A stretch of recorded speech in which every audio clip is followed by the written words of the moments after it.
الرحمن الرحیم ګوره راځو نن موږ او تاسو کیپ سیستم شروع کوو. کیپ خپله د مخفف اول زده کمپیوټر اډمنسټریشن پروګرام دا مخفف دی، یعنی کیپ خپله یو دوه میاشتنی سیستم دی. هغه کسان چې غواړي کمپیوټر په عملي ډول په چټکۍ سره د کمپیوټر اداري کارونه زده کړي نو هغوی دپاره موږ دا کیپ سیستم جوړ کړی چې مخفف دی کمپیوټر اداري پروګرام. دا دوه میاشتنی سیستم دی چې تاسو په دې دوه میاشتو کې د کمپیوټر اداري پروګرامونه په عملي ډول ښودل کیږي. یعنې زیاتره هیوادوال زموږ که وظیفه دار یا د پوهنتون محصل یا ډاکټر انجینري هغه غواړي چې زه کمپیوټر اداري پروګرامونه زر زده کړم نو هغوی دپاره دا کیپ سیستم بهترینه سیستم دی. په دوه میاشتو کې تاسو ته مکمل د کمپیوټر اداري پروګرامونه ښودل کیږي. په آخره کې تاسو ته سرټیفیکیټ چې موږ کوم درکوو هغه کې به موږ څه لیکو؟ کیپ. دوه میاشتنی سرټیفیکیټ به درکوو، کیپ به تاسو ته پکې ذکر کوو چې دې نفر موږ سره دوه میاشتنی کیپ سیستم ویلی دی. اوس زیاتره تاسو ته به دا سوال راځي چې په دې سیستم کې به موږ کوم پروګرامونه لولو. دې کې ګوره اول د کمپیوټر اساسات دي. د کمپیوټر اساساتو کې تاسو د کمپیوټر آلات تشریح کیږي. مایکروسافټ وینډوز پروګرام تدریس دی، مایکروسافټ ورډ پروګرام درته موږ تدریسو عملي پروژو سره.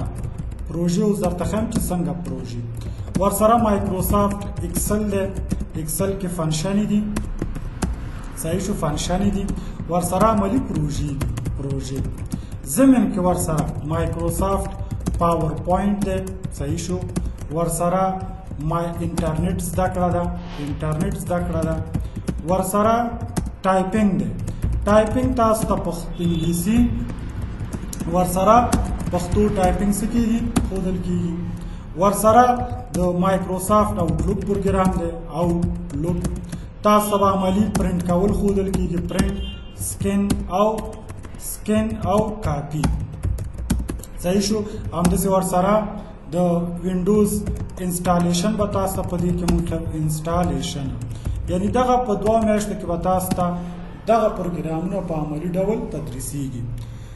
خو دې برنامې دپاره شرایط څه دي چې تاسو مثال اوس دغه کیپ سیستم شروع کوئ، غواړئ دوه میاشتو کې کمپیوټر اداري پروګرامونه زده کړئ. اول شرط دا لري چې تاسو انګلیسي ژبې سره لږه بلدتیا ولرئ، دومره زیاته نه، لږه بلدتیا ولرئ چې مثال په طور دغه حروف پیژنئ، لږ کاپي دغسې یو څو حروف هم زده وي، لغتونه هم زده وي. دویم دا کمپیوټر باید تاسو ولرئ، یعنی کور کې تاسو ته کمپیوټر ضروري دی. چې دا کیپ سیستم ته شروع کې ته باید کمپیوټر خپل کور کې ځان سره ولري، ځکه چې کمپیوټر دې لپاره ضروري چې ته پکې تمرین وکړې، ته پکې درس وګورې. مثال دغه درس چې تا ته ویډیو ریکارډ درکوم ته باید دا کور کې وګورې، ته پکې مثال کور کې ټایپینګ هم وکړې، ټایپینګ پریکټس هم وکړې. ورسره دریم وخت ورکړئ، یو ساعت تاسو باید دته کور کې هم وخت ورکړئ. یو ساعت چې تاسو کور کې وخت ورکړئ نو انشاءالله دا څه کېږي؟ زده کېږي. یو ساعت باید تاسو کور کې وخت ورکړئ. دا هغه کسان چې کمپیوټر زده نه لري هغوی دپاره دا هم دا سیستم کولی شي دا موږ سره پیل کړي، دا سیستم ووایي. خو ما یې درته شرایط ویل چې لږ انګلیسي سره بلدتیا ولري، کمپیوټر ولري او په کمپیوټر دومره پوه شي چې چالانولی شي، او یو ساعت ورته کور کې وخت ورکړي نو انشاءالله تاسو کولی شئ په دوه میاشتو کې د کمپیوټر اداري پروګرامونه زده کړئ. دا برنامه چا دپاره ده؟ یعنې څوک دکې ګډون کولی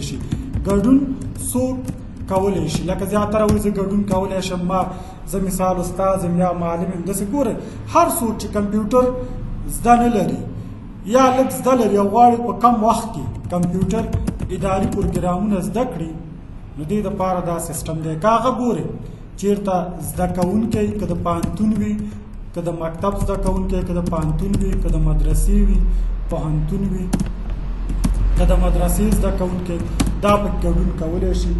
وظیفه داره کس وي، که هغه دولتي وظیفه ولري، شخصي ولري یا مخابراتو کې ولري، مخابراتو کې صحیح شو، دا په کار کولی شي، دا پکې مثال کولی شي ګډون کې مخابراتو کې مخابرات صحیح شو.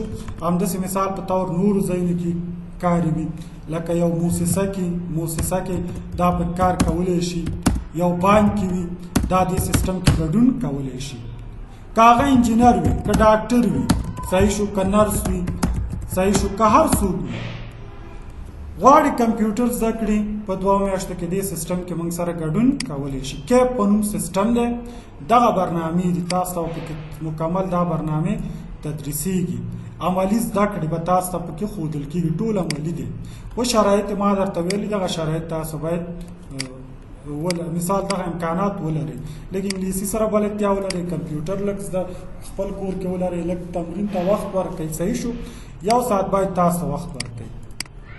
نو دې کې بهترینه سیستم دی دا چې سیستم چې تاسو خلاص کو کې په نوم سرټیفیکیټ د شاه کمپیوټر سنټر د خوا نه درکول کېږي. شاه کمپیوټر سنټر خپله زموږ کورس نوم دی، په کابل ارزان قیمت کې موقعیت لري.